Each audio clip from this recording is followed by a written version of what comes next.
всеки един, който дойде в Албена, нека да се радва на състезатели, в същото време да се радва и на прекрасното, което може да продължи Албена в тия дни.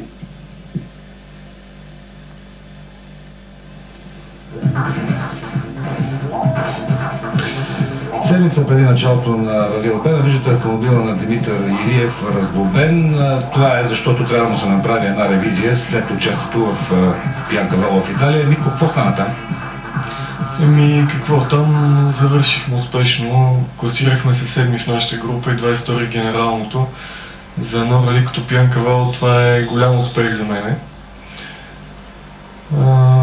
Много тежко състезание, действително. Имаше някъде около 10 чуждестранни екипажи, всичко друго беше италианци.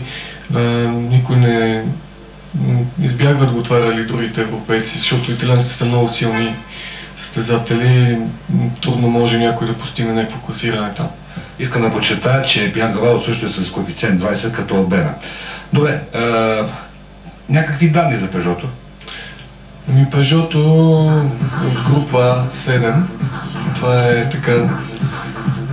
След най-голямата група идва тази група, 2000 кубика, 240 конски сили. С 6 скорости се справи зъби. Хубава кола е така, добре е подготвена. Аз съм доволен. Онзи ден завърши рали Коста, т.е. Тур де Корс, и там Делкурс стана втори с Пежо. Каква е разликата между неговото Пежо и твоето? Има голяма разлика. Неговото е с около 40 конски сили по-мощно, с секвенционална скорост на кутия, с по 14 см от страна е по-широко, значи това прави общо 28 см е по-широка неговата кола. По принцип тя е заводски автомобил, много добре подготвен, абсолютно професионален автомобил, но и Делакур умее да го кара, въпреки че валеше през цялото време почти. Да станеш втори, това е голям успех. За Албена? За Албена заминавам днеска още. Няма да имам много време да тренирам. Иначе механиците ми ще подготвят автомобила. И надявам се на много добро представяне на Албена. Така посвикнах малко с колата, тя беше нова за мене. Предполагам, че ще се представим добре. Как усещаш Пежото? По-добре от Форда ли се държи на пътя? Съвсем определено много повече ми харесва тази кола, смисъл от група автомобил вече си е съвсем истинска работа. Нали? Група N някак си така се доближава до нормалния автомобил. Докато това Пежо, просто работата е съвсем по-истинска вътре, колкото група N. Повече ми харесва от Форда. Научи ли стартовия списък на Албена? Да ви кажа честно, не съм още. Аз се прибрах с нощи от Италия и не знам още нищо. Добре, с колко гуми разполагаш? Имам достатъчно гуми и всичко. Нямам проблеми с тия неща. Добре съм си. И навигатора Григор Колев.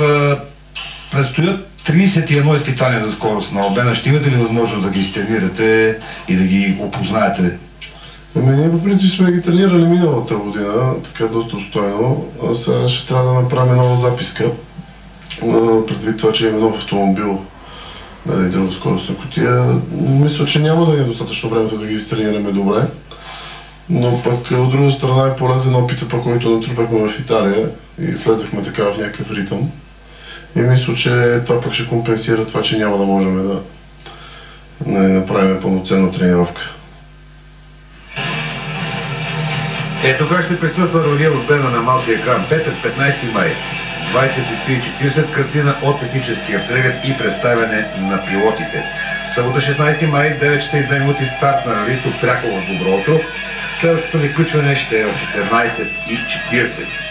23:25 обобщение на първия ден в спортна мрежа. Неделя, 17 май, 10:35 най-интересното от отсечките край Шумен в неделен магазин.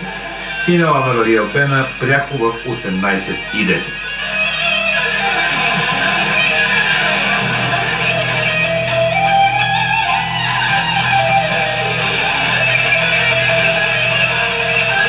Стигнахме и до загадката на предаването Кастрол Супер Мотоспорт. Тя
Здравейте, приятели, пак сме заедно и вече знаете, че ще си говорим за високи скорости, силни автомобили, смели пилоти и всичко това, което е свързано с най-голямото българско състезание по автомобилизъм Рали Албена 9.8. На този паркинг пред хотел Шумен само до преди няколко часа бе доста оживено, но започна великото преселение на екипажите и те вече са край морето в курорта Албена, където след 2 дни стартира първият автомобил. Тук днес бяха и Зенере, и Фиорио, и Тони Гарденмайстер, и Ясен Попов и всички уния имена, за които ние ще говорим в продължение на 2 дни на 16 и 17. Всички уния, от които се очаква да бъдат героите на състезанието, което започва след 48 часа.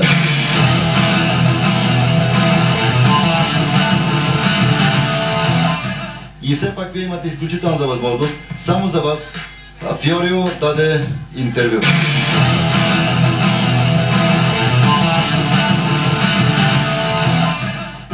Едно от големите имена в тази годишното издание на Албена 9.8 ще бъде Алекс Фиорио. Атрактивен пилот, така говорят за него специалистите. Той за първи път идва в България. Успя ли вече да се запознае с трасето на нашото рали, което по принцип определя новия европейски шампион?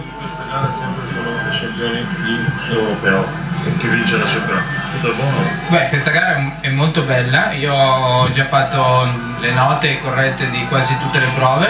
Това състезание е много интересно. Направил съм всички бележки по състезанието, всички записки по специалните отсечки. Però penso che sia di quasi tutte le prove. Това състезание е много интересно. Направил съм всички бележки по състезанието, всички записки по специалните отсечки. Però penso che sia molto difficile. Но смятам, че е много сложно. Perché soprattutto oggi noi pioveva e abbiamo trovato delle condizioni con nebbia, con pioggia e molto scivoloso. Днес като тренирахме, валеше много дъжд, беше хлъзгаво, имаше мъгла, така че състезанието е много сложно. Quindi penso che bisogna andare forte, però bisogna fare molta attenzione. Смятам, че трябва да се кара бързо, но преди всичко и внимателно. Успял ли е вече да надникне в предварителен списък и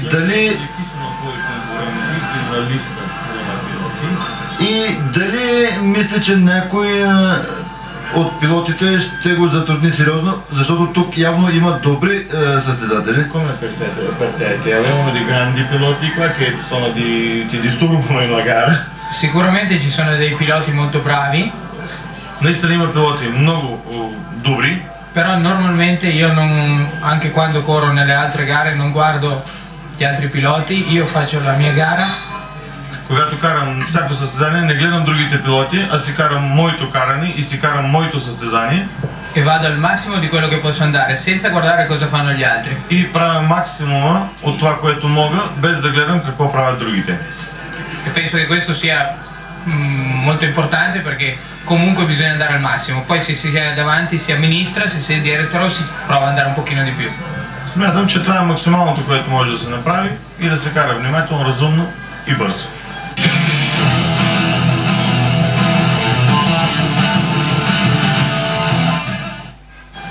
Един въпрос, който може би вече му е задаван хиляди пъти и който може би му е и също неприятен. Неговото име винаги се свързва с това на legendarния му баща вече. Io rispondo sempre a questa domanda che in macchina non c'è il papà che schiaccia l'acceleratore, ma c'è solamente il pilota. Винаги много пъти сме питали за това и казвам, че в колата не е моя баща и не той ми дава газ на автомобила, той не е в автомобила, така че всичко решавам аз. Последно, какъв пилот е той, който рискува в рамките на разумното и се подава на емоции? Ma dipende dalle situazioni, comunque le prime prove bisogna sempre partire al massimo, rischiare, poi dopo bisogna vedere e se è il caso controllare la gara. Нормално в първите отсечки се рискува до някъде, но след това трябва да се регулира карането и да се наблюдават другите и да се гледат състезанието, за да се завърши добре. Желаем успех! И разпитам ти Бакалупа. Grazie.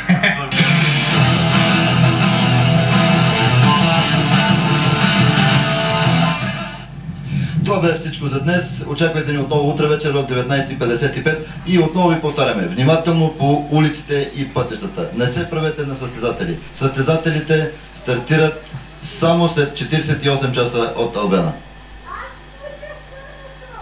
Курорт, това ще стане много малко след 9 часа. Видим старт към международното рали Златни, рали Албена от курорта Албена. Там, както се досещате, зад микрофона на коментатора не може да бъде никой друг освен Грича.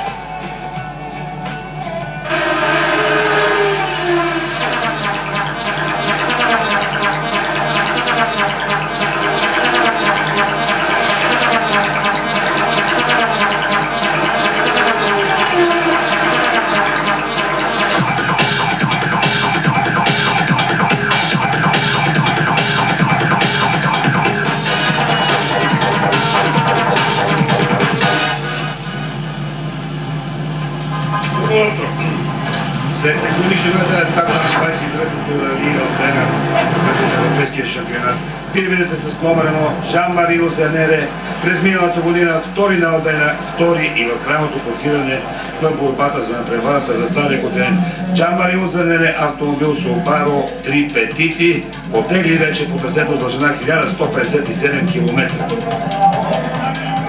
Какво предпочитате, на мокро или на дъжд да участвате?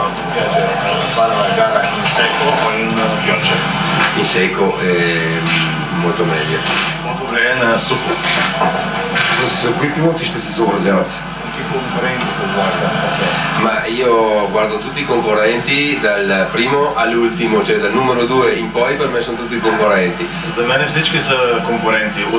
От втория до последния номер.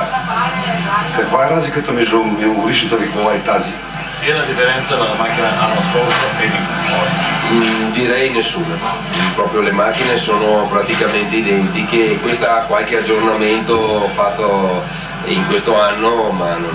По принцип са еднакви, тази година направена малко по-добре, но не с голяма разлика. Коя е според него най-трудната отсечка? Chi è di prova speciale di più difficile per te? Ma il nome non riesco a dirlo, però sono quelle sopra Sliven che entrano nel bosco, che sono molto viscide. Като имена не мога да ги кажа, но това са отсечките, които са в гората около Сливен. Грация. С номер 2 трябва да потегли шампиона на България Стефан Георгиев, автомобил е Форд от група А. Той отказа да даде интервю, вероятно малко се възбудя от факта, че вече е пет приоритетен, което означава шампион на България на номер 1 за 1997 година. В крайна сметка аз му желая успех. Стефан Георгиев по трасето на 29-то рали Албена. Първи скоростен пробег от общо 31.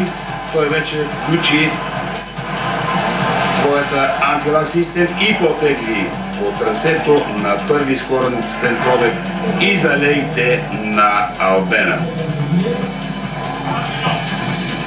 Всичките залагат на Фиоро. Но ако ме питаш мене, и аз се слагам на него. Но мисля, че тъй като той имаше пауза 2 години на Карон, може би ще му се отрази. Мисля, че и класирането в Корт Инглес показва малко, че не е точно във форма, която бил винаги.